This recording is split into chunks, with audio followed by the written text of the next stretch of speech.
coming out. He is not the guy in the picture with the rainbow trout pillow. And a pillow? Oh, yeah, something like that. You know, people accused me of that was a real fish. I'm thinking alcohol is a problem across the sites. I've been following Aaron on his YouTube channel for a while. That's how I knew you. I've seen you in the winter. Oh, that's why you're following. That's why I follow. Yeah, that's why I follow. I'm old and creepy like Steve. Never argue with someone with a microphone and more with me. Aaron does these phenomenal videos about stalking wild trout. He's been doing it for over 18 years. Wait a minute, he's only 18 now. When I saw that, I was kind of shocked by it. He does great videos. You need to follow him. He's going to tell you about his website. He's an adventurer.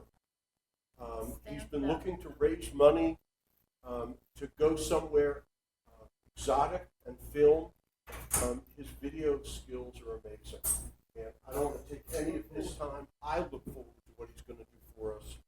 And I appreciate you coming. I appreciate it, Bob. As Bob already mentioned, my name's Aaron Burnett. We'll get right into it. This is Echoes in the Highlands. Just show of hands, how many of y'all had a chance to get a hold of a native brook trout in your life? I have not caught a native brook trout. Oh. Okay. Alrighty. So, yep, we spent this morning up at Jones Gap chasing the little wild bows that are all up through there. All right. So who am I? I'm husband, beautiful wife in the front, as Bob already pointed out. 6 years, who makes every bit of this possible. Can't be out filming if, like the next line explains, that I'm father of 3 sons. So if I'm out fishing, she's got the boys at home. Eventually, hopefully, they join me on the adventures. Sons are 5, 3, and 1, and when I say they are a copy of myself, I'm not joking. They are me made over. All redheaded and as wild as I am. Yes, I got lucky on that one. Yes. Although she's praying for a daughter, so we'll see how this goes. Angler, 24 years chasing the journey, so 29 years old now. Started when I was about 5. Picked up the fly fishing rod somewhere around 9, 10 years old. I had a grandfather who has since passed on. Gave me this passion early on. Left it behind for a few years during high school. Got into sports and other things. After that, I actually got into a pretty bad motorcycle accident, so I had to give up some of the sports. After that, I needed something to help push recovery, so that put me back up on the fishing and chasing, hiking, and everything else. Creator, life on the fly. So about a year and a half ago, almost 2 years ago, me and I had a buddy call me back that I hadn't seen in a long time. He wanted to go on a trip. We decided we were going to record the trip so we could pass out our adventures to the family and everything else on the way down, years to come. It took off a lot faster than we thought it would. We picked up 31,000 subscribers and 6 million views in the first year. So we decided to start taking this a little more seriously, which leads us into the more documentary style videos rather than just documenting the trip. Owner of LOTF Customs. So about that same time, we knew we were going to be fishing small waters, and I was chasing, looking all over for a small rod. And as some of y'all probably know, there's not a whole lot of them on the market. You get into the more expensive end of things, like say the Sage Dart gives you a 1 weight, but it's a 6.6, so it's still not short enough in my book. So I started experimenting with my own rods as to how short could I really get it. We made it to 4.6, and it works like a dream. The rod builder, I'm the only craftsman behind LOTF Customs, so every one of them that gets built, I turned it myself and glassed it on my own. And then, last but not least, Christian. Without him, we are absolutely nothing and makes every bit of this possible. Tonight's agenda. We're going to chase an overview of brook trout, just the species, the appearance, strains, adaptations. We're going to discuss conservation and threats. How do we keep them around for the next few generations to get to enjoy? Because as most of y'all, if y'all started early in this, y'all probably seen a lot more than I get to see now. The numbers are far few and in between at this point. But I am proud to say there are quite a few large conservation projects underway to help keep these fish around. We'll discuss insect life and the food web, why entomology matters. It's one thing to go fly fishing every day, but it's a whole other thing to understand why the fly was eaten by the trout at that certain time and which fly to choose. Makes a difference in 1 fish a day or 10 fish a day.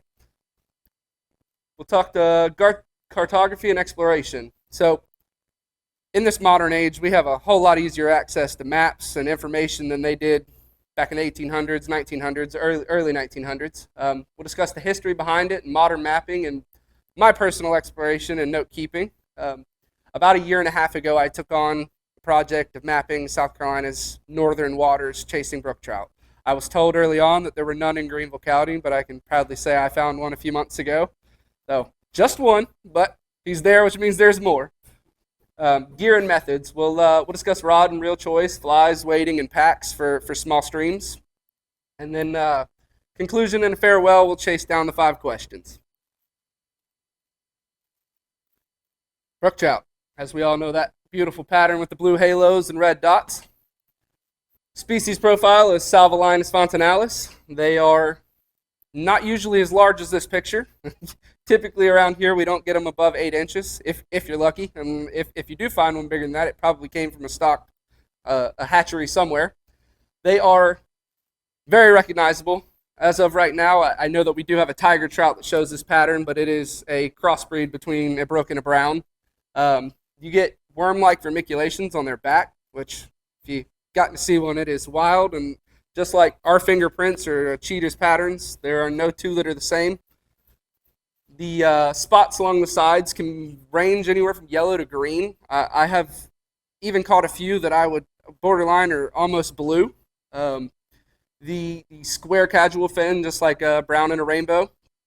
The main marking that stands out for everyone is the red dots along the sides with the blue halos. You catch them during the spring and the winter seasons, they're pretty dull. You can barely see the blue. But late summer, early fall, this is wild. Their colors glow, and we'll have some pictures later on that show you the difference in seasonings. The white abdomen. So I have seen them as far as a soft white line underbelly to a fully sunfish orange glowing down the line. Their fins are led by a white and a black stripe. This is I'd only gotten to see one flare out a while back. You know, we see them after you catch them, but you don't often get to see them flared out in their own habitat. But you can't miss the red fins once you see them.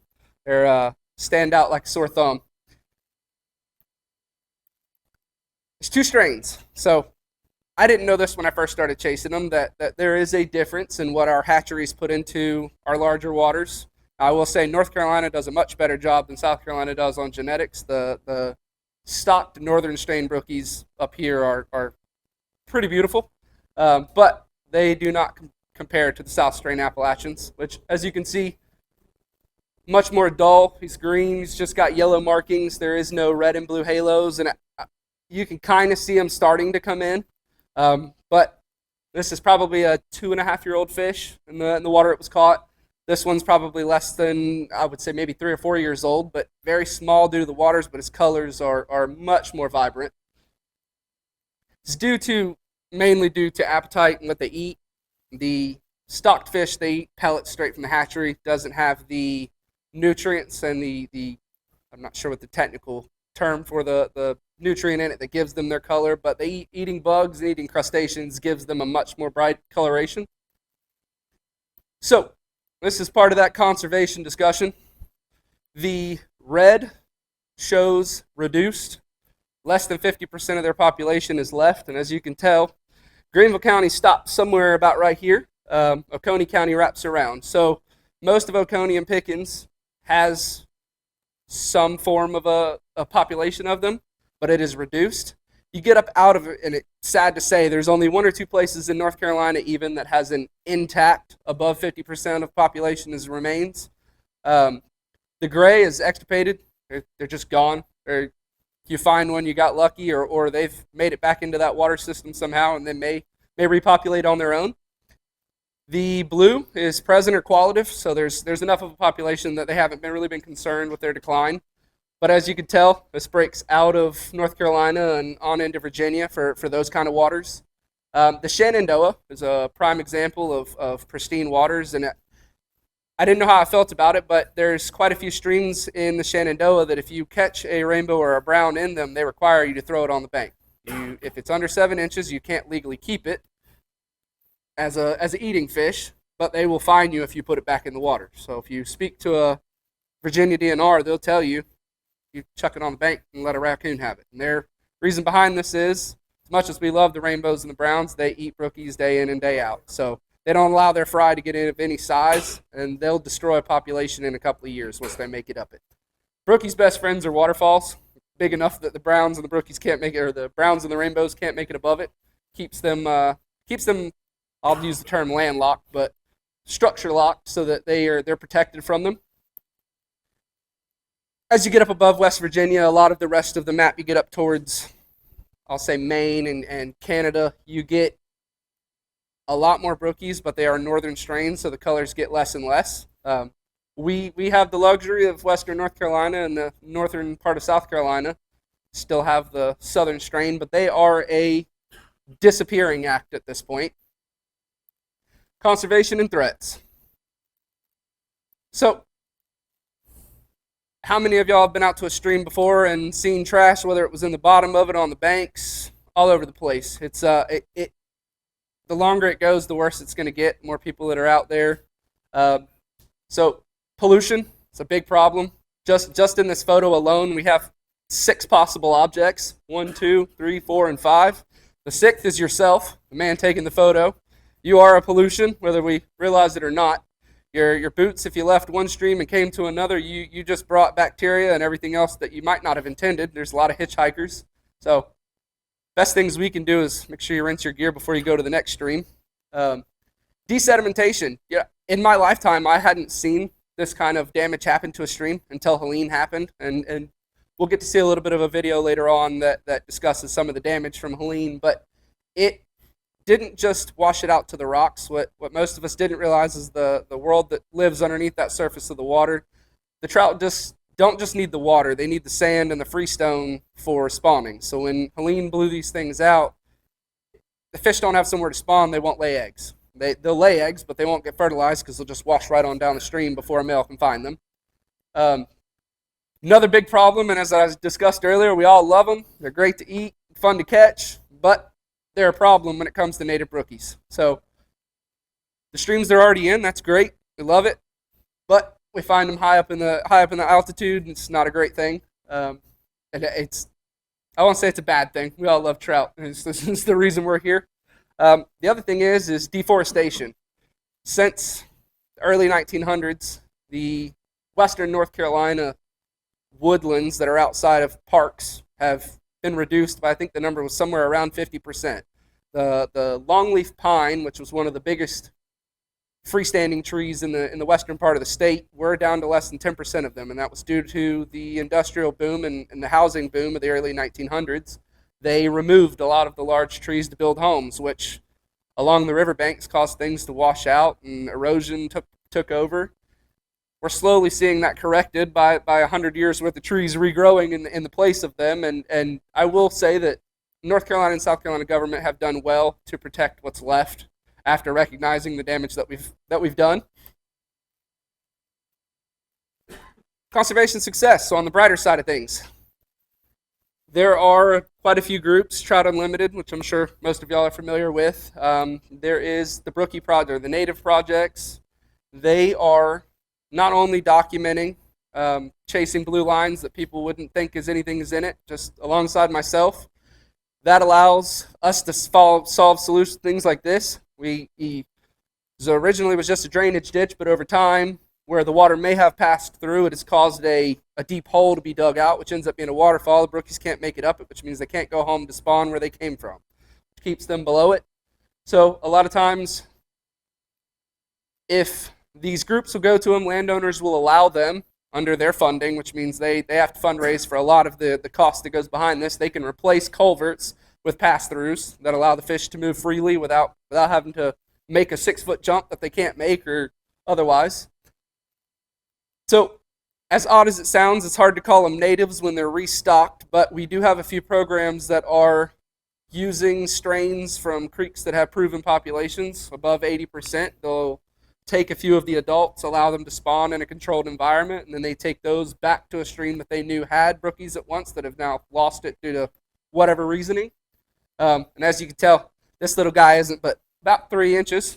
Wasn't intended for one that small, but that stream, this was post-Helene.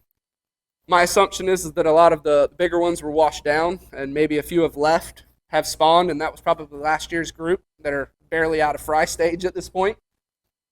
The best thing we can do as fishermen, and it sounds wild, but continue to buy your licenses, continue to buy your permits, pay for your parking passes. I seen a post this last week that everyone was laughing that the parks were closed and that meant free parking. It doesn't help us in the long run. It sounds great. I didn't have to pay $15 to park for the weekend, but that was $15 we took out of efforts that could have been in this direction. Insect life in the food web. One stream, but it's year-round meals. So we all use these flies day in and day out, and we don't really consider what they may actually look like or have taken the time to, like I showed my wife earlier today, to flip a rock and see what's actually underneath of it to choose your fly. I didn't know this until I was building this presentation, but the average life cycle of a mayfly, a caddisfly, and a stonefly in our region takes about 2.5 years. So when something like Helene happens, it'll be another 3 years before we see a big hatch of these come back through. So one of the rocks I flipped over today, the only thing that was on it was midges. And a year ago, before Helene, when you would have flipped one of those, it had been covered with stoneflies and everything else. The smaller midges got wedged in between things and held on for dear life. The bigger bugs, more water resistance on them, they just get washed down and they're gone. I will say we were in Maggie Valley. What would that have been? 6 months ago? Maybe 4 months ago. And there was a massive stonefly hatch happening. If you walked underneath bridges, the walls were just covered from floor to ceiling of the casings from where they come out of the water, they'll case on it. As an adult, their life cycle is about 6 weeks at best, and that's from either being eaten or they breed and they pass on from exhaustion or otherwise. So very similar. The mayfly and the stonefly are very similar in the water. Not much of a difference between them. The caddisfly, however, encases itself in I won't say a silk web, but it's like a sticky goop, and then it rolls in the stones to protect itself as an egg until it hatches. And then even after hatching, they only come about head length out of it to move themselves around, and they keep themselves in that casing.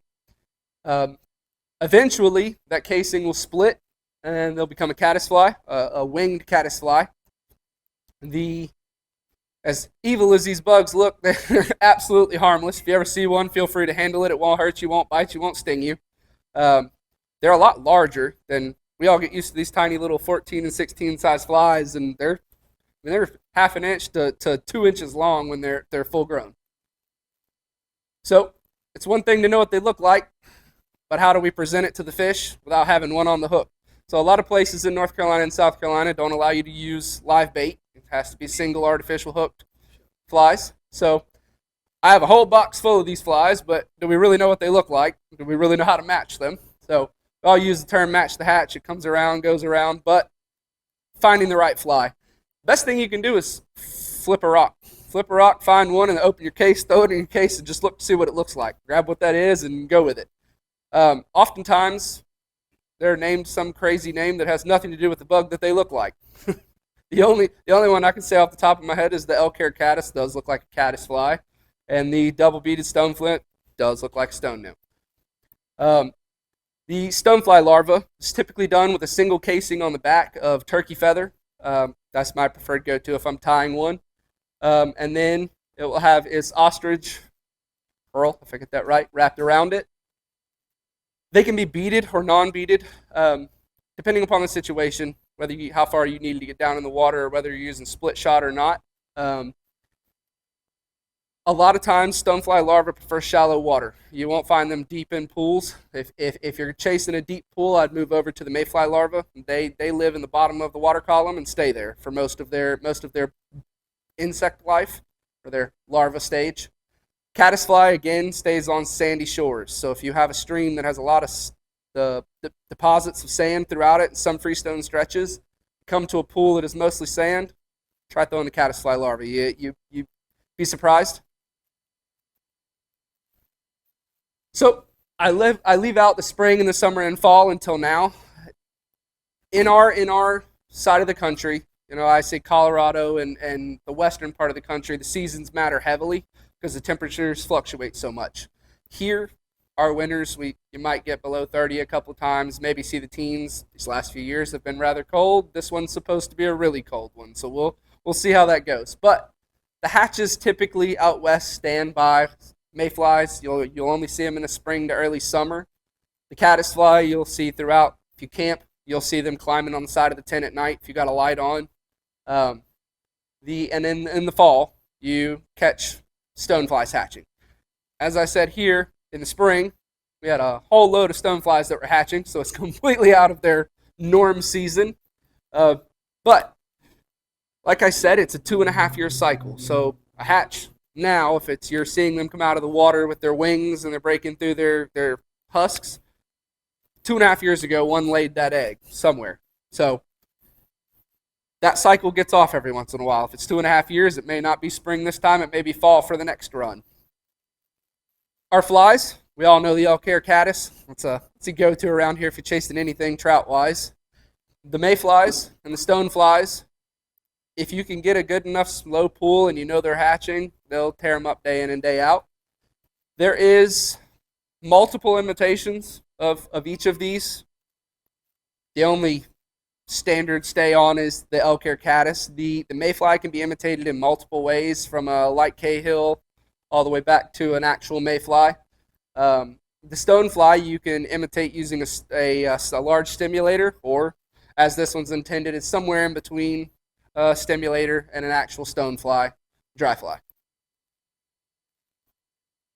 So all of us use these flies every day, and in my early days I assumed that when you lay the fly out there on the water that the hook is below the water.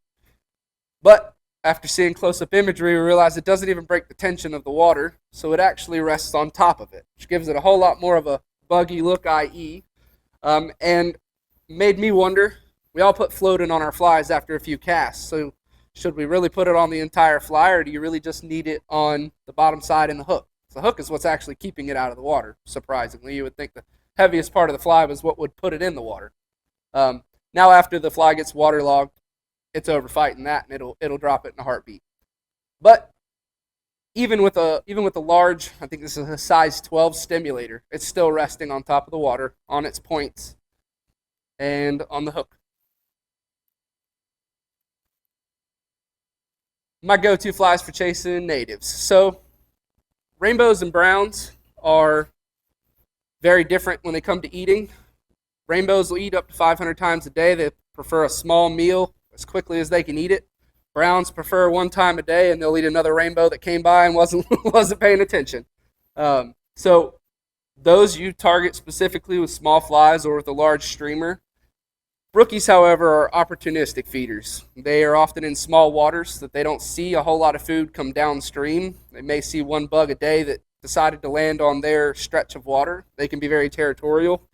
Due to that fact, they don't have enough food, so another one shows up, they will shove them out just so they don't have to fight over food. But this makes them, I won't say easier to catch, but they are easier to catch. You could throw pretty much anything at them, but they prefer large meals. If they're going to chase something, they want something that's going to feed them up for the next few days rather than one meal and looking for another one. So for me, I stick to the hoppers and a stimulator. Try to stay under size 16-ish, size 14 on the stimulator. Makes it hard when you come to hoppers, trying to get them down that small. Most likely you have to tie them yourself. I did happen to look down here in the White River. They had a few that were in that size range. The beaded the beaded hare's ear nymph has done well for me if I do come across a large pool or a deep pool that's dumping off of a waterfall. If you can see them in there and you can get it up to where they're at, they'll eat it every time it comes by them. It's I won't say it's like a piranha or a barracuda. There's just something about the gold bead. If you can twitch it in front of them, they won't resist. They'll chase it. Try to stick to barbless if you're chasing nymphs, and if you don't have barbless, you can grab a pair of pliers and just crimp that barb down and save yourself the time or having to buy a whole new box of flies just for that. They also, you can take a file and just file off the tip enough that it doesn't have a ridge to get locked up. It's not the end of the world to use barbed hooks for natives, but you're doing more damage than you probably intend to. Most of us don't intend to keep them, so we unhook them and we put them back. But if you've destroyed their bottom jaw in the process, they're not feeding for the next few weeks, at least if ever. And in that time, they'll mostly get slow and lethargic, and a predator's going to come along and pick them up out of the creek.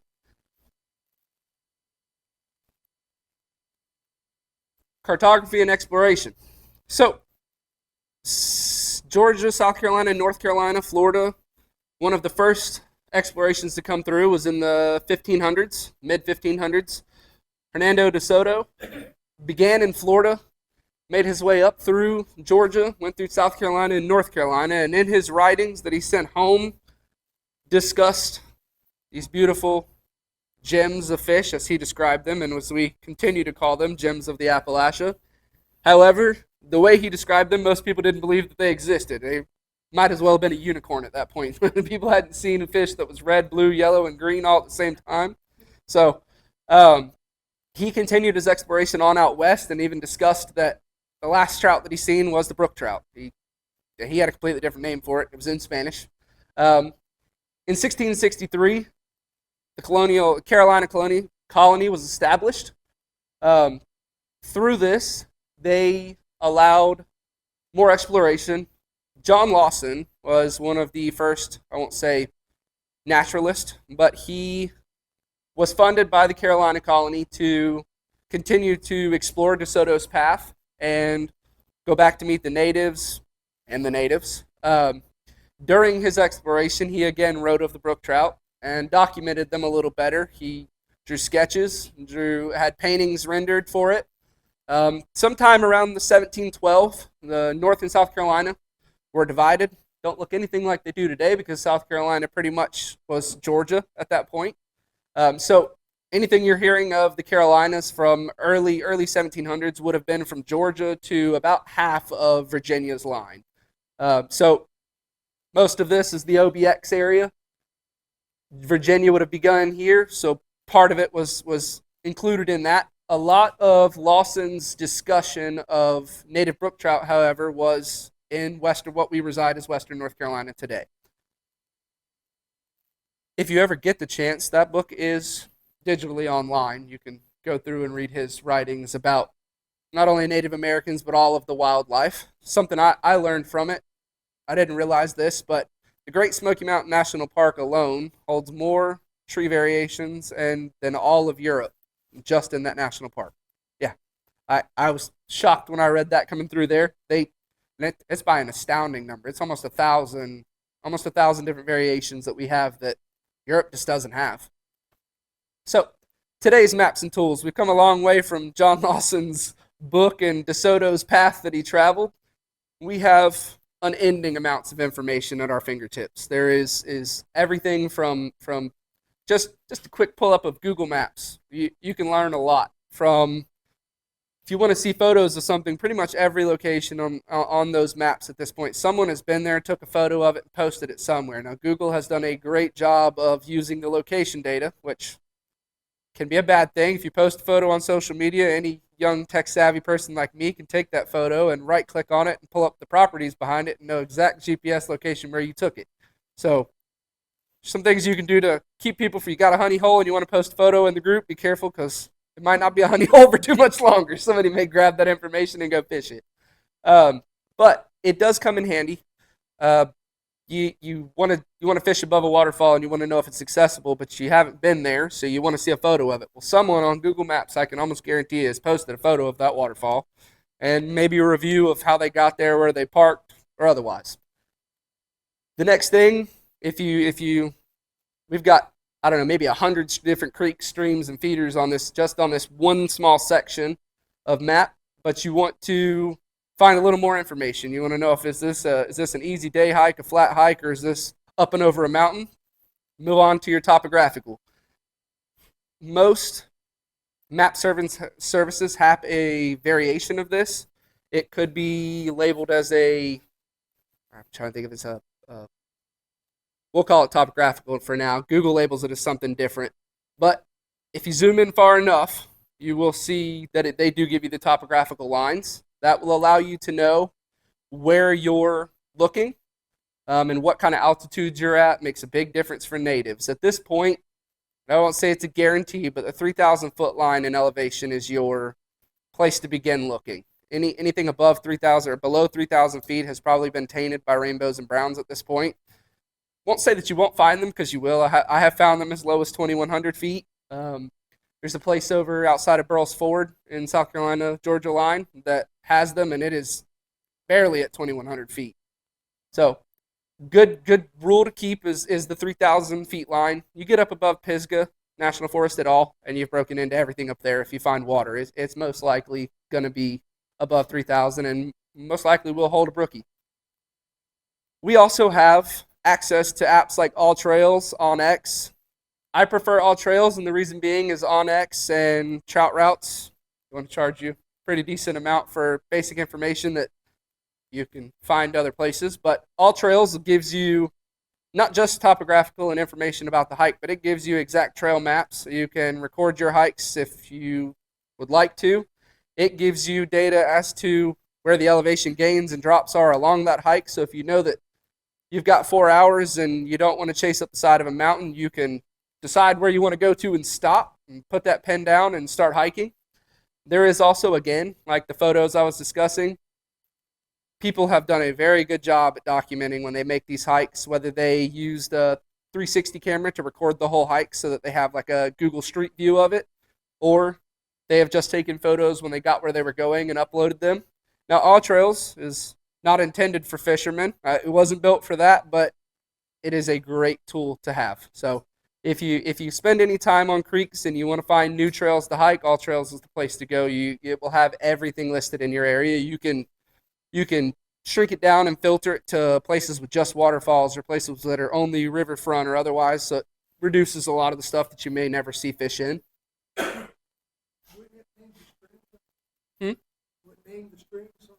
It will. Yep, it will. So that's another thing is, so in my mapping journey of the northern portion of South Carolina, I would just take a clip of this and I'd number every stream across there. And Google Maps does a fairly good job. This is actually a zoomed up version on their topographical portion, and it does a fairly good job of naming each stream that you're looking for.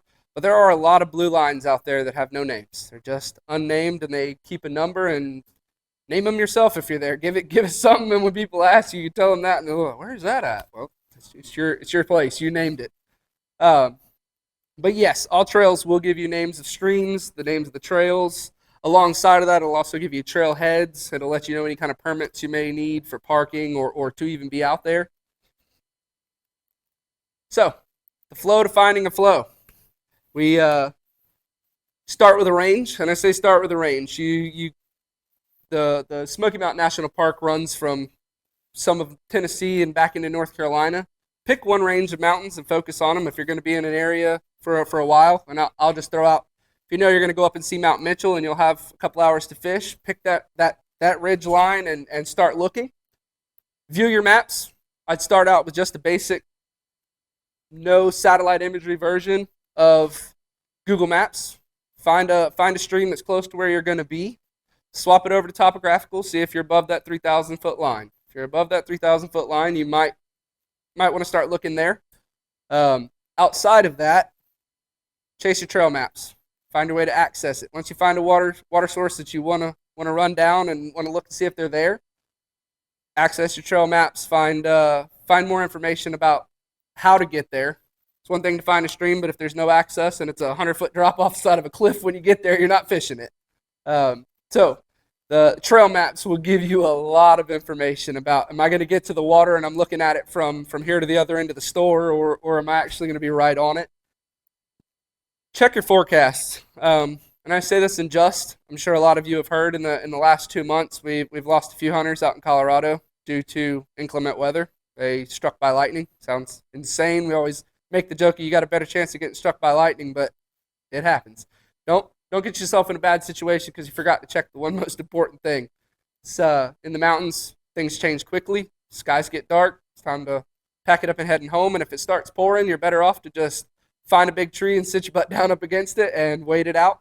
Now, I say that in just, obviously, if it's going to get dark, I'd try to push back to the thing, but it's better than slipping on trails that may be muddy, slick, falling over roots, ending up in the water, none of which are good outcomes. After you've checked your forecast and you know you're good to go, create a plan. Don't just keep that plan to yourself. Find somebody, whether it's a buddy that you can shoot a text to that says, I'm going to here and I'll be out at 8 o'clock and text you then. Simple plan could save your life. At 8 o'clock when that text doesn't happen, they're coming to look for you. If you didn't make that plan, nobody's expecting a call. It could be tomorrow morning before somebody says, hey, I didn't hear from Bob today. Well, Bob went fishing yesterday, but he didn't tell anybody, so now he's gone. Now we got to send it out, and we don't know where he was, so it's chasing, well, these are his 10 favorite places, so we all go to those different places, but nobody finds him. Well, he decided to pick a new stream today. It'll be even longer before someone finds him. Someone happens to say, yeah, I seen his car parked on the side of the road here, and now we're searching a 10-mile range of where you may be from your car and the distance you could have made in that day. So just share that plan with somebody, or take a buddy with you. Nothing like fishing with somebody else. Choose your gear. So everybody has a different preference on how they like to fish, what they like to fish with.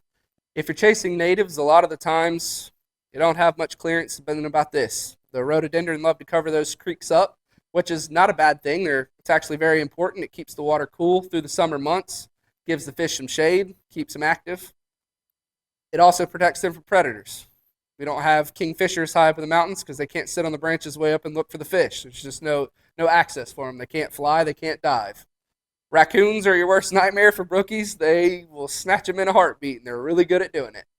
In the last, I'll say, 10 years, otter activity has become very heavy. I didn't realize this, but North Carolina and Virginia released a lot of them, thinking it would be a great idea, and it has decimated populations of trout everywhere. It's part of it. It's kind of like the coyote released 15 years ago. They thought this was a great idea, and now everyone's got problems with them. After you've chosen your gear, chase them. Go find them. And I say chase them because you're going to do a lot of chasing, and one day you'll find the right stream, and you won't be chasing anymore. You'll be catching. So note keeping. It's one thing to go and explore a stream, but it comes back to you get home that night, you had a great trip, you took a couple of pictures, you move on. It is a really, really good idea. And I've gone, this is a small snippet out of my South Carolina project. It is a really good idea to document where you went, what you saw, what the creek was like. You may have chosen gear based on what you thought the creek would be, and you got there and it wasn't free stone and it wasn't big plunge pools. You needed dry flies and not nymphs. So make notes, and you can take your notes as far as you want. Typically mine are fairly short. I like to give the width of the stream so that I know next time I go back, am I throwing 5-foot leaders? Am I throwing 7.5s, 9-foot leaders? What the bottom is, it makes a big difference. We'll bounce back to, we were discussing the caddis fly and stonefly and the mayfly, what they prefer to grow in. If you know what you're going for, you'll have the right gear the next time around. I like to note about clarity. Clarity makes a big difference on when trout eat and what they eat. If it's a murky stream, you're liable to get a bite with a lot larger flies. They see it coming by and they can't really see it, but they know it might be food, so they eat it. And if it ain't what they thought it was, they'll spit it out. Hopefully you set the hook in between that time. Not just streams, but sometimes some lakes that we have. I'm not sure if North Carolina has any. In South Carolina, we have 3 that they stock trout in. They're all in one location, Table Rock State Park. They have three lakes up through there. They're all stocked annually. Can't say I've ever pulled a trout out of one.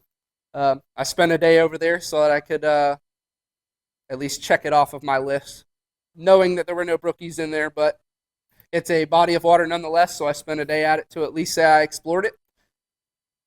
Access. A lot of our small blue lines are privately owned. It's not a end of the world situation. A lot of people don't know this, but every county has a GIS, which has information on who owns what property, their address, and a phone number most of the time. There's a lot of apps that will ask you to pay for that information, but if you look up your county and type in GIS, it'll come right up. You can select the property you want to see, and it will pop up with who owns it and maybe a mailing address. Most of the time, it's a post office box, not their physical address. If you want to fish the water, just send them a letter. There's a lot of landowners that if you took the time to write them a handwritten letter and ask, they might just give you the access. I want to say like northern part of South Carolina, there's probably a solid 2,000-3,000 acres that are privately owned. So like request access. I didn't really know how bad of a problem trespassing was until this hunting season. I'm in a few of the Facebook groups, and it seems like every day there's 4 or 5 posts of people that cross someone's property that shouldn't have been there. Not a great thing to do. All it does is shut it out for the rest of us that may ask in 2 years, and the guy said, well, I had 10 people trespass last year. I don't want you there. They're already messing with it. So one person can ruin it for everybody. Better to just ask. That and a big old fine from DNR and a conversation with the local PD is never what we want out of that outcome. We went to fish and have fun, not have a terrible end of the day.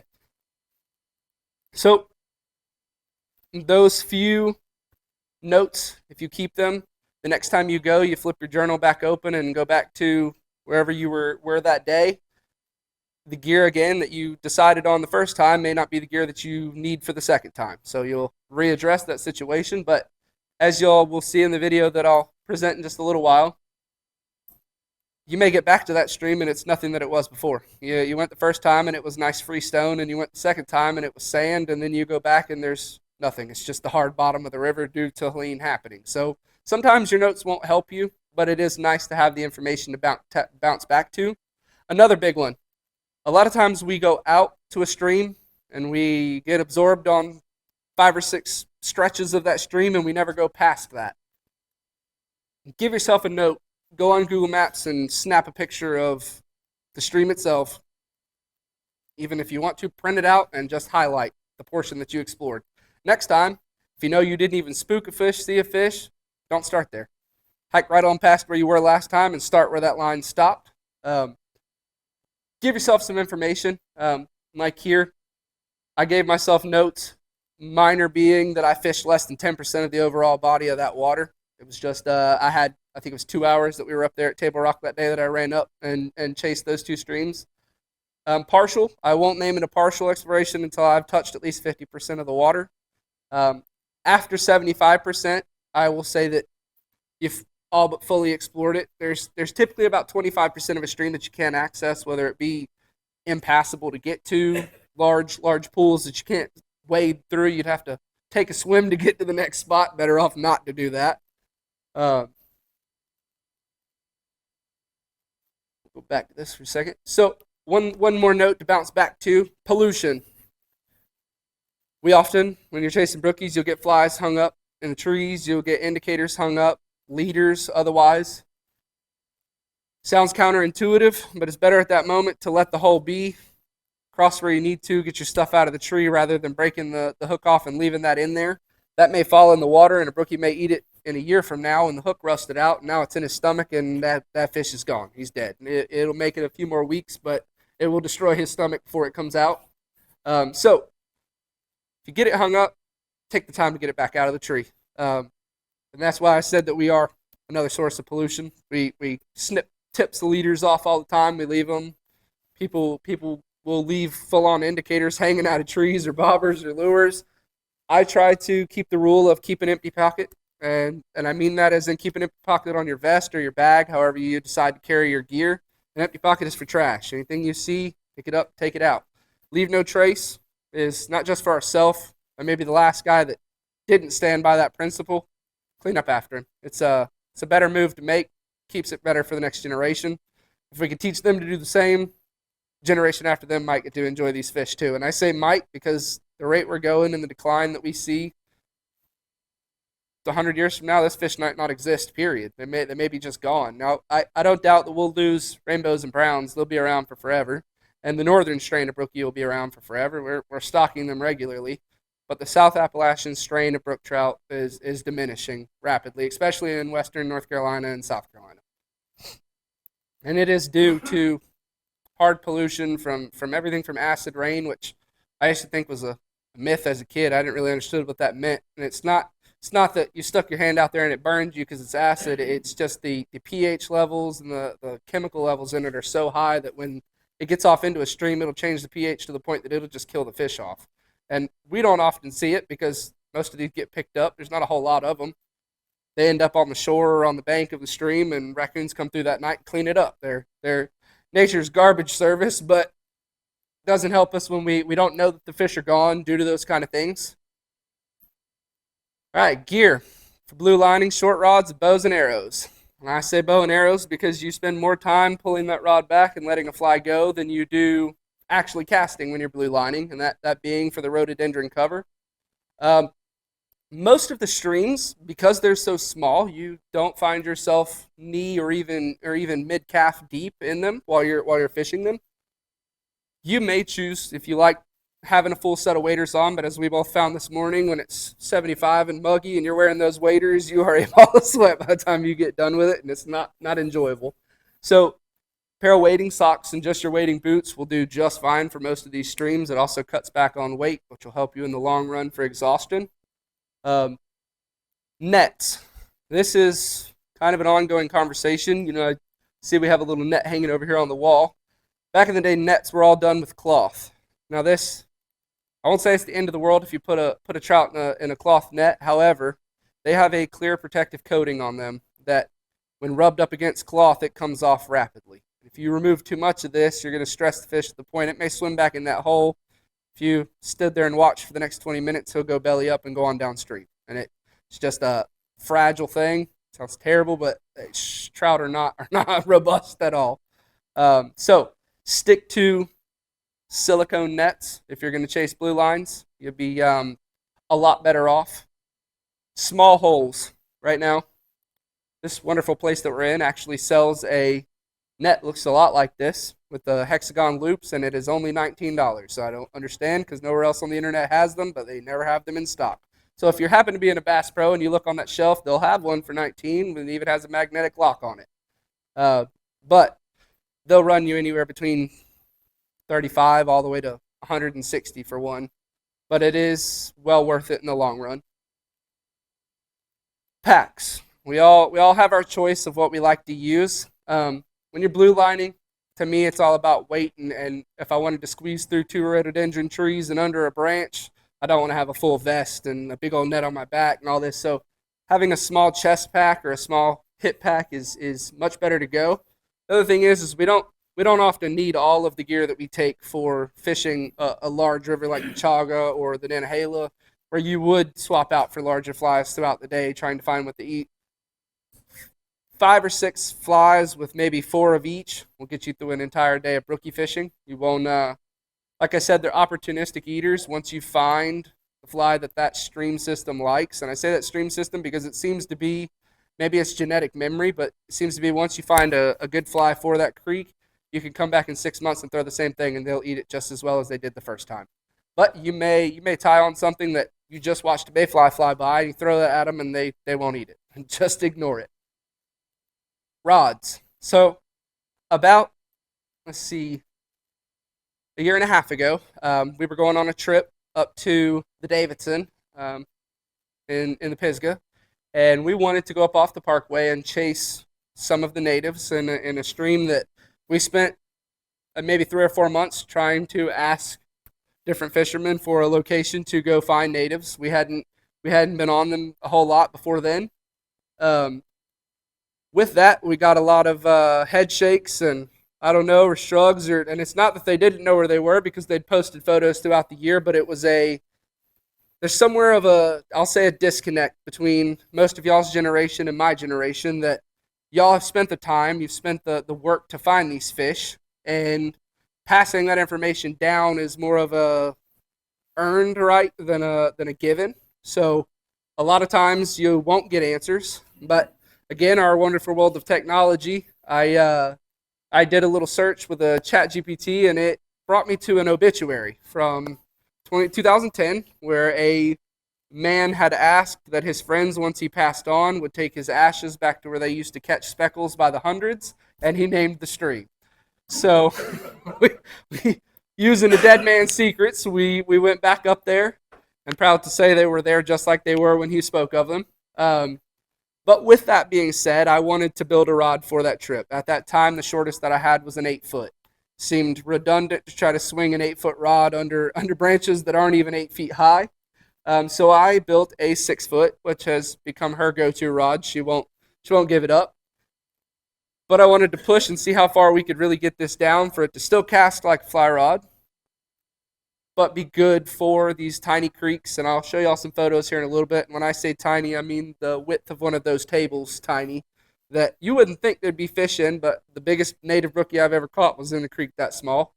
In a drainage ditch off the parkway, to be exact. It was it's just they got the little stone humps on the side of the parkway. You see one, you might as well pull over and throw a fly in it because there's probably a fish in it.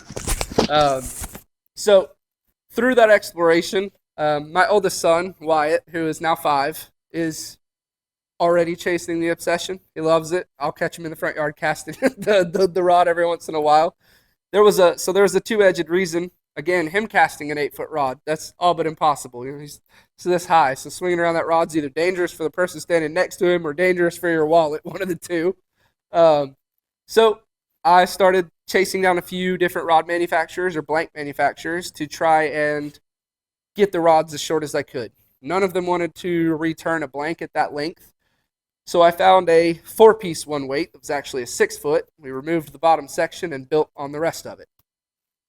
It worked like a dream. And we've got 2 of them sitting here tonight for y'all to fiddle with here in just a few minutes. This is that creek that I was discussing. It is a literal drainage ditch just above Maggie Valley. We were actually trying to go up to Flat Creek. Due to Helene, the road was still closed, in which we didn't know, so we got there and we turned around and we were coming back trying to find somewhere we didn't have but about 2 hours before the Maggie Valley Fly Fishing Expo was supposed to start, which we were there for. So we were chasing Google Maps as fast as we could to try to find some body of water that crossed the Blue Ridge Parkway. This being it, initially when we got there, we chased the longer end of it, the easier access end of it, and nothing. We bow and arrow casted every hole we could find, every little stretch, nothing. Right before we left, we got back to the truck, and I seen where it passed under the road, and I was like, I'm going to drop a fly in there. And I peeked over the side of it, and there was a big old brookie just swirling in it, so I backed up, and I just dropped the fly in it. I didn't even have to cast it. Immediately snapped on. So you could tell the stream size difference from fishing the Nantahala or the Chago or any of these large streams. They flow differently. In a large stream, you don't have to just worry about the surface and the way it presents. There is flows under the water and the speed at which it changes, and there's a lot to accommodate for. Small streams, not so much. If the brookie can see it, he's going to eat it. This stream is about 100 yards down from this. Now, this far photo is actually leaning up over these branches to get that photo. So when I say that it can be covered up by branches, you may be leaning over that and casting over it. The short rod comes in handy. It really does. It allows you to set the hook without whacking the trees above you or just flat out throwing the fish on the bank. They're so small that an 8-foot rod or a 3-weight, you fling them right out of the creek and not even know it. Look behind you like, why is the fly so heavy? Got a 4-inch fish on there. These creeks are often very shallow, so where we look for in large streams, where you look for the seam or a deep pocket that fish may hold up because it's slower moving water, brookies don't chase slow water. They chase hiding spots, things that can keep them covered. This little log right here actually housed 2 about 8-inch brookies. They were sitting underneath of it. I made the cast up above them. It was way out here, and it drifted back, and both of them shot out chasing it. One of them was a little faster than the other, and I got him on the hook. The other one, after seeing him come out of the water, didn't want nothing to do with it. He went right back to his log, and he stayed there. He'd watch it pass every time, and he wouldn't chase it. So they are very smart fish. You spook them, they're not coming back. I say they're not coming back. Give them 30 minutes. Step back out of the water, go find yourself another hole to fish, and come back to them. They're very territorial, so a lot of times, unless you really spooked them or you about stepped on them, they're not going to leave the pool that they were in. They don't want to fight with another one about a feeding spot. So there are several possible lanes here. This little underhang over here. There was one sitting in it. He didn't want nothing to do with the flies I was throwing at him, so my suspicion is that he's seen the other one get ripped up out of there and decided that wasn't a great idea. Don't just jump into the water when we get there. A lot of times on the large streams, you got to wade out to about knee deep before you decide to make your cast at a hole that you like. Here it's best, get to where you can see the water and stop. Give yourself 2 minutes. Sounds tough because a lot of us just want to make the cast as soon as we get there. As soon as we can see a fish, we want to throw at it.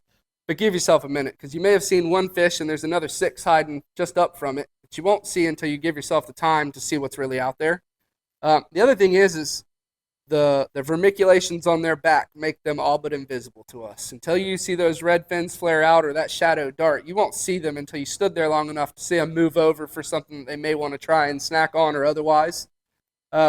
It's surprising how little of water that they can really hold out in. I'm a couple inches at best, and there'll be one sitting in there. And I'll show you a picture of this one that we caught later on. It was sitting in about 3 inches of water. Not much. It was sitting up underneath the overhang of this grass was growing down in the water, and he didn't hesitate to leave the safety of that grass for a large stimulator. Again, it was a once a day meal rather than chasing little midges in the water all day.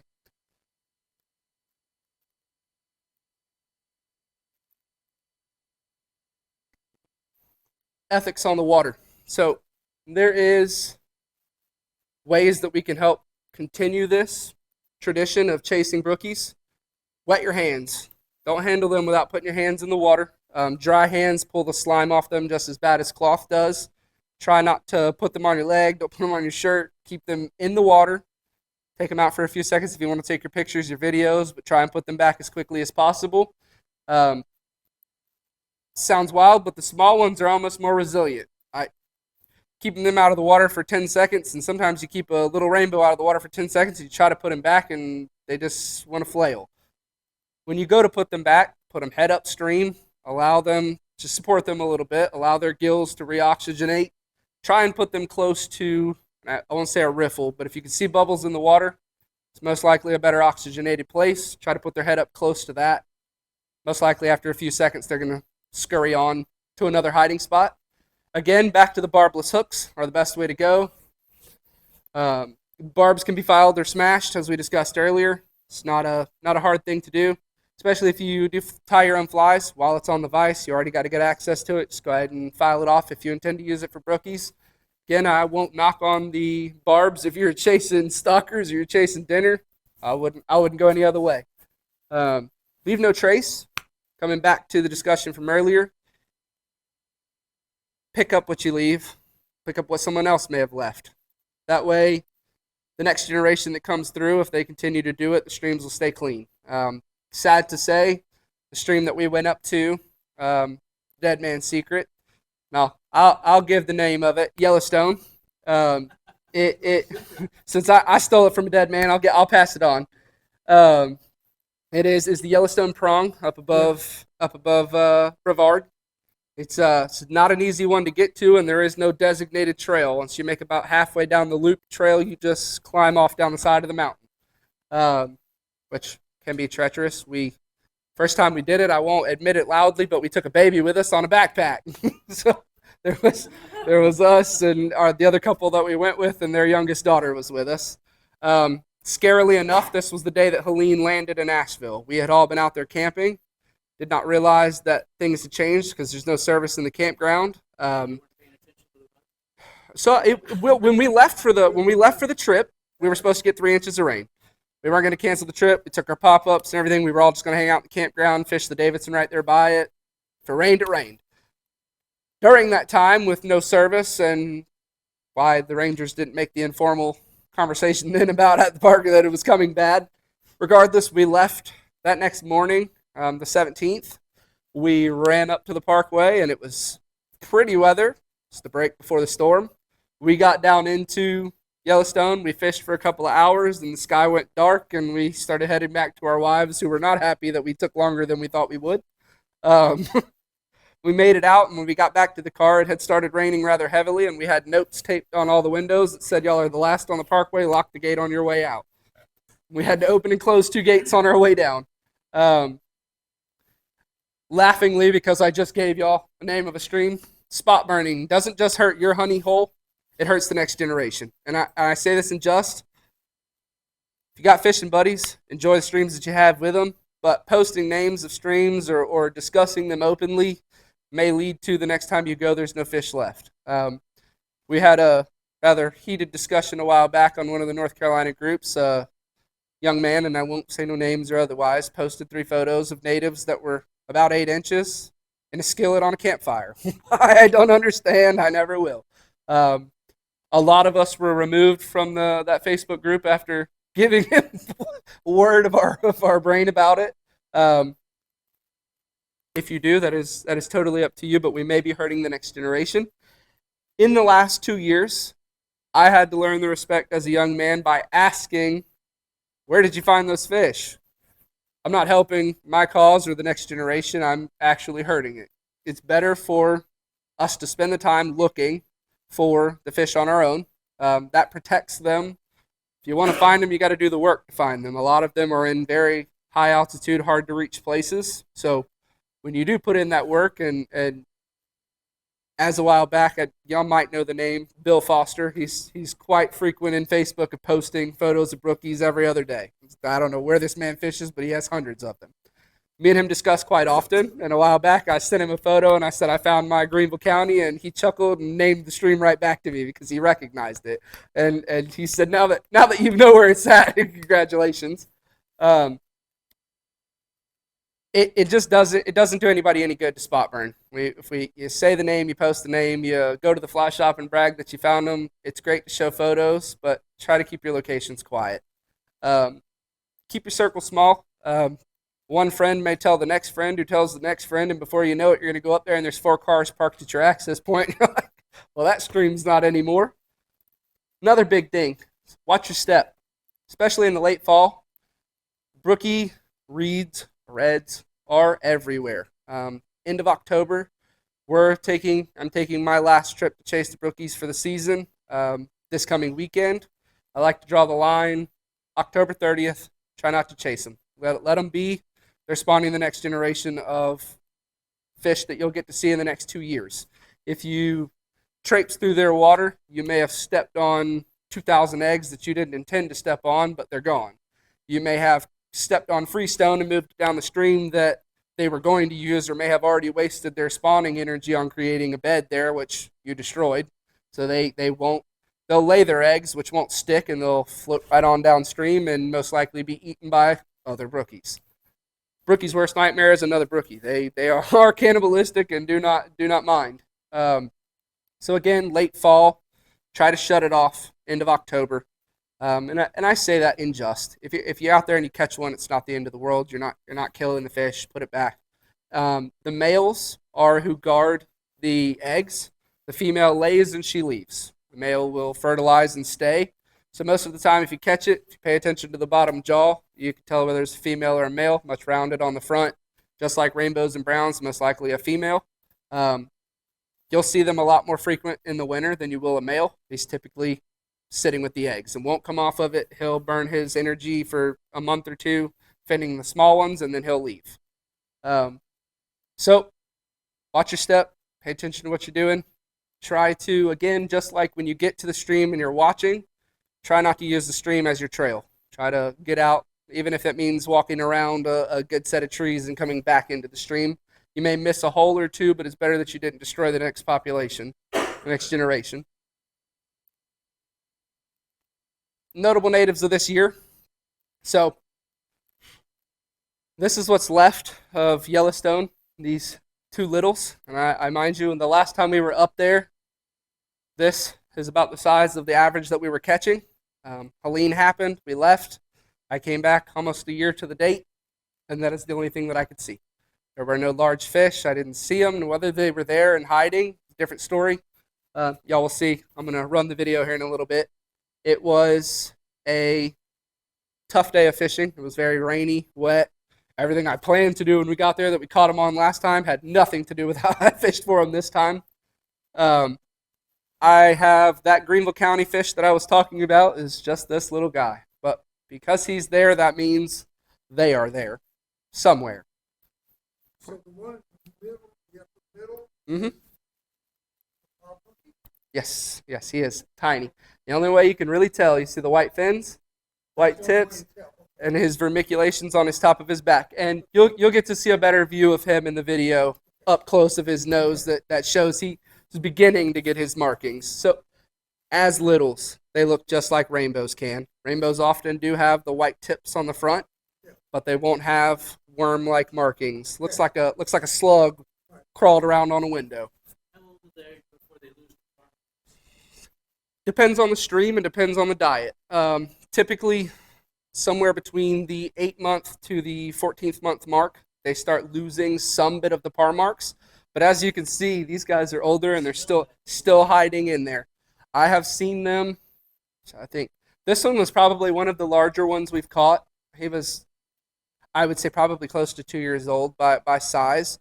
But that stream is bug heavy. You can kick rocks over and you'll just watch them scatter. So again, They're all the southern. yeah, yep. These are all southern strains. So this is the one I was discussing that I mentioned earlier, that sometimes they're almost blue. I'm sure some of us have seen the photo that circulated Facebook about 6 months ago of a native that was as colored as he was, but where instead of the blue markings being there, his whole body was that blue, and it was reversed. He had yellow halos instead of blue, and his body was blue instead of yellow. And there's a lot of argument as to whether that fish was real, AI, or somebody photoshopped, but after seeing this one that was caught just down from this one, he was almost blue. Like in hand, he almost had a blue hue to him, just like a rainbow will have a purple hue to him. So I often wonder if that guy's fish was real or not, but by that I'm leaning towards it was probably an actual fish. We see other blue mutations in wildlife. There's crayfish, one in 10,000 goes bright blue for absolutely no reason. They don't have it. It's just a genetic default that happens. So could it happen to a brookie? Probably. Any other questions on the photos before we move on? Okay. Let's see. Q&A. Anybody got any questions? The what? Pretty bad. And I'll say, so I won't say everywhere. It depends on the water system and it depends on the amount of rain that we saw. Obviously, Asheville, Western North Carolina, Boone, a lot of those places saw some really bad damage. And you'll see a few small clips of when we were there a year ago at Yellowstone and then when we were there now. And I was there now. I took a solo that day. How different it really is. It went from a boulder field about as wide as this room. So I didn't realize this until after we came back. But 2019, a lot of us didn't know this. There was another storm that rolled through there, and it did almost the same thing Helene did, but it didn't come through Asheville and Boone and the populated areas. It hit the high mountain peaks of Mitchell and some of the other places around there, the Upper Prong, the Dark Prong, the Yellowstone, in which it washed it out worse than what Helene did. It turned it from a stream about as wide as the doorway coming in here to a boulder field about as wide as this room. And when I say boulder field, I'm talking boulders half the size of that corner that you got to climb up and around and hop to get up and over. After Helene, those boulders are gone, and we're looking at the bottom of the riverbed now. So tells you how strong that water was coming down through there. I doubt the little guys, many of them made it holding on if it moved 25-ton boulders. So different areas got different results. South Carolina, we saw a lot of the watershed that came from Helene coming down out of Asheville and all of that. But it doesn't seem like it did the damage. It's like the rush of it had slowed down and we just got elevated water rather than fast water. How many of y'all have seen the top of where a river starts? I made the trip to one a while back. I had never been to the mouth of a stream, a creek. I grew up on a property in Lawrence County that had 2 springs that started a creek, and they were just holes in the ground that water poured out of year round. So I got curious up there above Maggie Valley about the creek that we caught that fish in the ditch. When you look at the map, the end of it is like 100 yards into the woods. So last time I went up there, I was coming back from Cherokee, and I stopped at that creek, and I decided to wander up through there. When we got to the end, it was two stones laying on each other, and the water was just pouring out of the ground, the same speed it was running in the creek. So what we don't realize is that during Helene, it wasn't just the rain that came from falling, and it wasn't just the rundown. It was the water that soaked into the ground 3 days before that the weight of the mountain was pushing back out of the mouths on those creeks. So it made it a lot worse. Where it was a trickle was now a blasting flow that rushed everything down through it. Any other questions?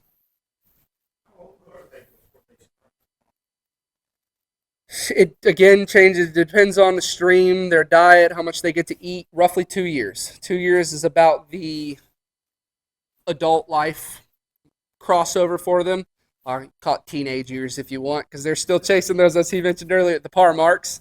After about 3 years, the par marks are all but faded. You barely see them, so I'll call it teenage years of about 2. Anything else? Yeah. So, LTF Customs, I started chasing this journey of short rods for small streams. A lot of what we fish around here isn't big water. We don't get the Colorado luxury of rivers the size of this room where they're knee deep and you can fish the whole thing. We need to be able to get, if you want to take a look at that, pass it on around. We need something that we can fully cast and stay within the range of our what we're fishing. Like we fished Jones Gap this morning, and it's maybe as wide as one of those tables is long. Most of the creek is. There's not a whole lot of room to cast due to the damage of Helene. There's trees down across the whole thing, branches hanging. But when you want a bow and arrow cast, you can bend this thing from tip to tip and let it fly. And How far above the when you can see the main house over there? Yep. Is it or center? How far Yep. above that are you allowed to fish now? So you can fish as far as the and you can bend it tip to tip. So the other thing is like I said earlier about the setting the hook, not throwing them in the woods. That'll give you some leeway on when you set the hook how hard it actually smacks them. So to answer your question, you know the turnoff for Rainbow Falls. Have you made the hike all the way towards the end where it turns to go? No, I've only been here one time. So I want to say it's about 2 miles. The trail turns, and they have a sign there that says that they ask people not to continue. The trail used to go all the way to almost Camp Greenville from that end, and I'm not sure when they closed it. I know it was before Helene. There's just the draped chain, and in the water, you've got maybe another 100 yards, and then it begins these boulder climbs that I wouldn't even probably deem safe to do. Now, we went in from the top end up by Camp Greenville, and we hiked back down with our boys the other day. I haven't seen a brookie in Jones Gap yet. I've been looking, and they say they're in there. There's a lot of information about them, but I have not seen one in there yet. We came from the top end of that stream, which hold me to this, I think it's the Middle Saluda is the water that runs through there. Where it starts, we made the 1.5 mile hike down to it, and there's a little bridge that crosses over, and I made a few casts, didn't see anything. Told the boys they were fine to start throwing rocks and having their fun. Well, the one of them threw a rock, and I watched that thing just dart from where it landed, and I was like, well, they're in here, I guess. It could have been a rainbow, could have been a little brown, could have been anything. But as far up as we were, and I know that there's Spooniger Falls and Rainbow Falls happen after that, most likely it was a brookie. They won't make it up there. Obviously, Rainbow Falls, a couple 100 feet to make that jump. And then Spooniger's maybe 8 feet to make that jump. So they do have the luxury and the bad side of it. Raccoons, opossums, bears will cross through the water, step on that reed, and 200 eggs got stuck to the side of their foot. They're covered in this goopy slime, just like frog eggs. So they'll traipse along and they'll step in the water again above that falls, and now we've got rainbows above Rainbow Falls. So it happens, but it can also be important on brookie repopulation that sometimes the predators help more than they hurt. Yeah, I would go to the downstream part. The landowners not allowing Yep. South Yep. Carolina to stock it because they don't want to water. Yep. Because of the trees. It's so now when you make that last bend where Gap Creek pours in and the Middle Saluda meet up, Yeah. it's all, they've got every other sign. We all know the fateful purple square, I didn't know this until this year, but a purple square means private property, means don't cross past that tree. You see it, someone has already probably had a problem with a hunter or a fisherman that didn't listen to just the little sign, so they literally spray paint the side of the tree purple with a natural, safe paint. So it won't hurt the tree, but it is bright purple as it gets. That means stop what you're doing and don't cross it. So from Gap Creek all the way to the beginning of the park is like that now. And even the stretch until where the ranger would meet you at the gate, they used to. Busy weekends, they take reservations. So note, y'all, if you try to fish Jones Gap, make your reservation to be there before Wednesday, because come Friday, you won't get a reservation. Friday, Saturday, Sunday, you have to pay like a $5 parking fee to reserve your space there. That is not your entrance fee. That is your reservation for the day. They only allow so many before 2 o'clock. Now, after 2 o'clock, we've gotten pretty lucky a few times. You go up there right at 2 o'clock. A lot of times they have empty parking spaces. They'll let you in. Yep. But they will not let you in before 2 o'clock if you are not on that list. So that'll right there at that gate stops the private property sign. So I don't know if the state has also decided to keep, because I know the state park starts maybe a half a mile before that, but the signs say you can start fishing there into the park. There was a trophy section, i.e. that they used to stock with larger fish down through there. I haven't seen a big fish in there in the 2 years I've been in there. So I don't think that they've continued that program due to exactly what you said. The landowners asked them to stop because people couldn't respect it. Back to our conversation earlier of go knock on the door, ask the landowner. A lot of times they just want to be respected just as much as we don't want people in our house or in our backyard when we didn't ask them to. Their difference is their backyard may be 2,000 acres up there. But you ask the question once and they say yes, now you've got access to 2,000 acres that nobody else had access to before you asked. Any other questions? Okay. All right. Well, we will jump on to video. Works out great because I got 12 minutes worth of a video to share.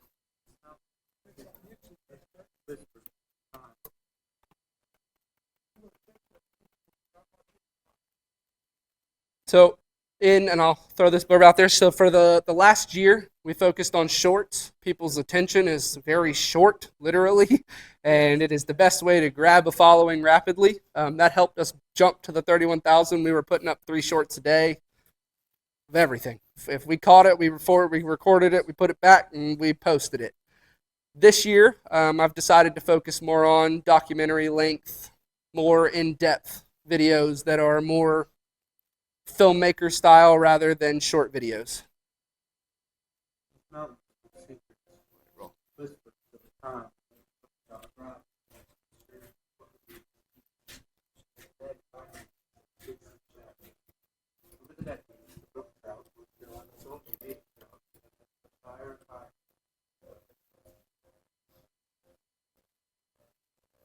Habitat destruction, deforestation, and introduction of non-species particular forces a million fish in isolation and the water. Ask any local angler about this native fish, and you'll be met with silence, or perhaps even a cautious nod. Information on where to find these delicate ecosystems is guarded carefully. There is a reason for this. These fragile habitats cannot withstand the pressure of human footsteps. Thanks for asking the question. Thanks for the question.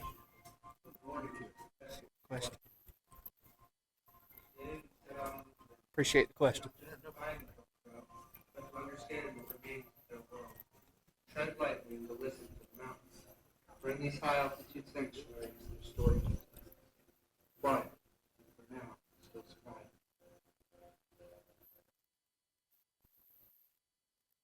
We're back at it again for another adventure here on Life with I got something special for y'all today. We're going to run back up to the bar and chase some rookies back off the parkway.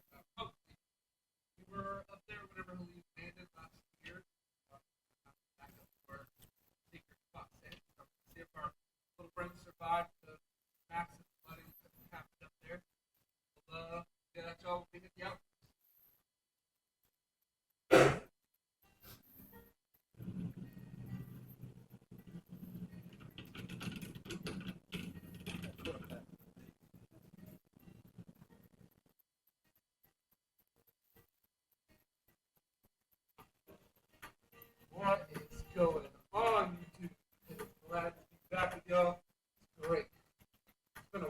start of our 2025.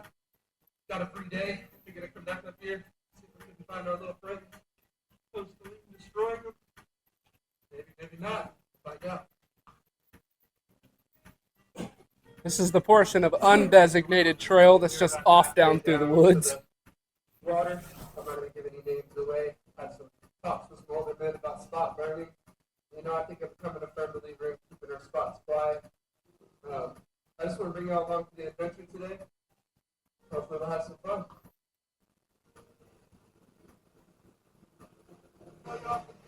Last year, when your guests were up here with their wives, none of this looked like this. There was tiny flows on the middle of this valley back here. Still this way, it barely got a stream moving down through here. And I'll post some of the short clips up here on the left of where we were at last year. Another big change, there was a campsite right here, but it appears that the lean has done her damage. It's gone now, so maybe we'll have to establish a new one down here. Sad to say, there's no rookies yet, but I have seen two, and I had two strikes. Sadly, they were both on the indicator because I was running the net thinking that they would rain, they wouldn't fight topwater. But we stopped over to a nice little caddis, and we're going to throw that at these next few pools. The water is moving pretty fast down through the middle, so I doubt we'll be able to get anything on dry through there, but this little side cutoff has some real nice pools and stretches, so we're going to give our shot. We'll see how it goes. All right, everybody, I got something to show you. Pay attention. That's the first native of the day. This gorgeous little self. So little, but his patterns are kicking in. Beautiful. Beautiful little guy. He's already begun to get his patterns on top of his back. This is a good sign the lean has survived. This is a wonderful sign that the natives survived the lean up here. So baffled, man. It's gorgeous. Even being at like 4 inches long, he's beautiful. We're gonna get this guy back home, everybody. It's a great time seeing him. Let him go on back. He's gone. Guys, there's nothing to describe that feeling when you hunt it all day. You're like back in a place that people don't even know about, man. It's just a little spot. You know that they might hang out, a little rock that you can hang out under, and see it come out in the sun in the dry fly. Such a wonderful thing. Let's get another one, y'all. Guys, let's take a moment to talk about the sheer change of this river, and I'll post a picture up in the right with the investment standing, but it is literally carved out to the base stone now. It is something different down here. I don't know. Found that one brook, so we're going to keep moving. I had a few more tiny ones hitting at it. What may have happened, the population may have been decimated, and whatever was left has just now spawned, and we're seeing younglings from the last spawn. But it's a good sign that they made it through. Moving, and I'll show y'all some more when we get there.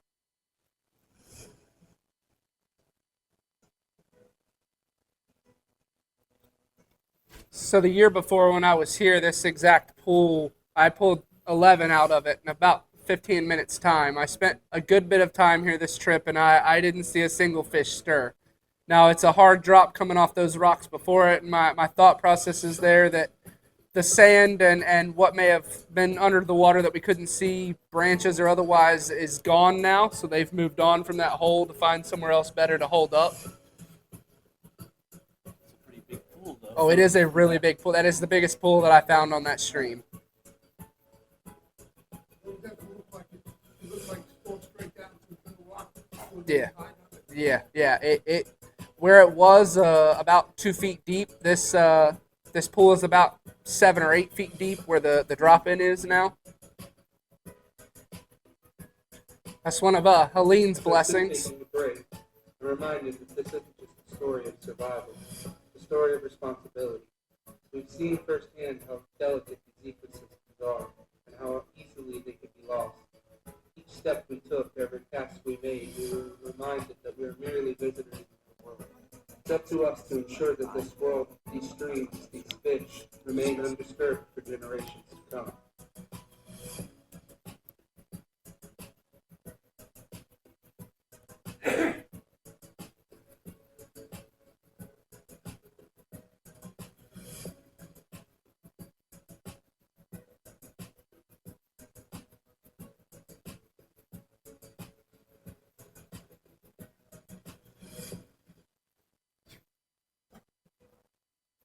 It's impressive. And I use the term it's impressive, but the sheer force of that storm was mind blowing. See Elk River coming from Banner Elk? Yeah, yeah.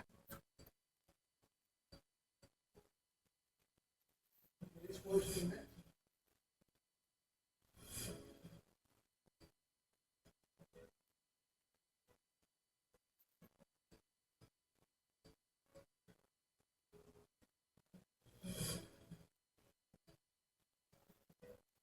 So the go-to rod for this one that day was a 6'6". A little bit larger, but still a lightweight. It's only a 2 weight. Easy on small streams, easy on small fish. But the 4'6" just isn't enough when you need a little bit more range on the bow and arrow. As you can tell, you'll never see me cast a single overhand cast here. It's all bow and arrow because the pockets are so small. A much more precise shot when you cast that way. There's also something about the smack of the fly on the water. It entices a bite. We all like to gently lay a fly out, but brookies, again, are opportunistic, and when you hit the water with it, they're more often to come out and strike.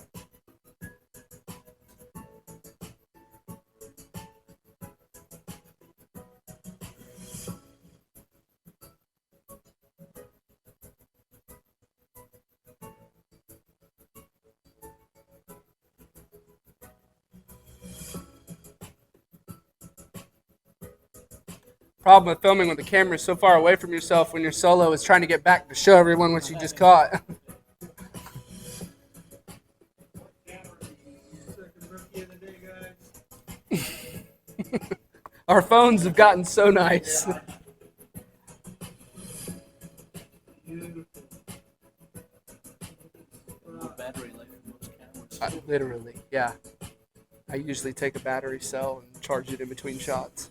That goes to show you how big a little fish tank, how big the lure is. Oh, it's insane. And you know it's surprising. Little fly, they won't eat it. Big one, they won't eat it. It's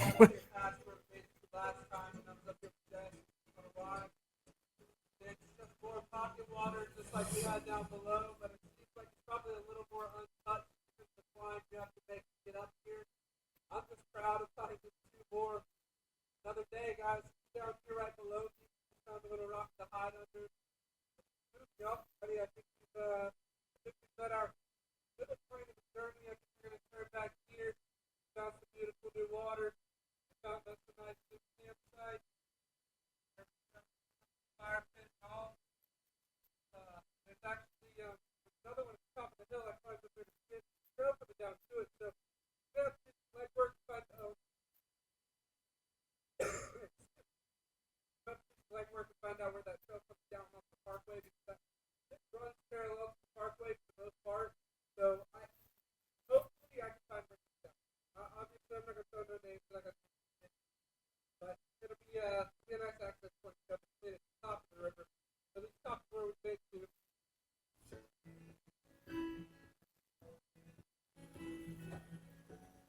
So as we leave this place, we take more than just memories. We carry the knowledge that these native brook trout are still here, still thriving, even in just a small hidden pockets. And it's our duty to protect them, to let them live on in these wild waters.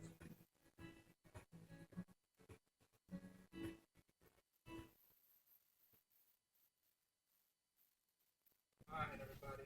This concludes episode 1, Echoes in the Highlands. It's been a great first episode. We found 2 brookies when I really didn't think we'd find any. Got to survey some of the damage from Glean. Substantial, changed everything, but you know, I really do believe that I think it made that stream better in the long run. So, a lot more flat water, a lot more spawnable area for the brook trout. All we can do is continue to go back and see how they grow. Thanks for being a part of Life on the Fly, y'all. We'll see y'all on the flip side.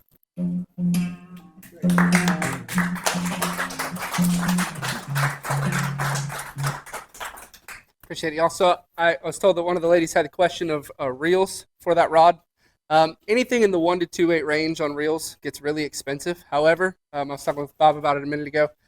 Aventic picked up me as a sponsorship about a year ago, so I won't plug them entirely, but their direct competitor, Max Catch, sells the Max Catch Avid. is $68 on Amazon. It fits and balances great on those, and it just so happens to be gold, so it matches the real seat. There's any other questions? I'll let them close it out. Do you make those blanks too? Or? So the blanks are sourced from South Korea currently. I have a few emails out to U.S. suppliers. I would These love are to. fiberglass. Yep, fiberglass. I have a few emails out to U.S. suppliers trying to find one local. Tariffs are killing us. Okay. That's it.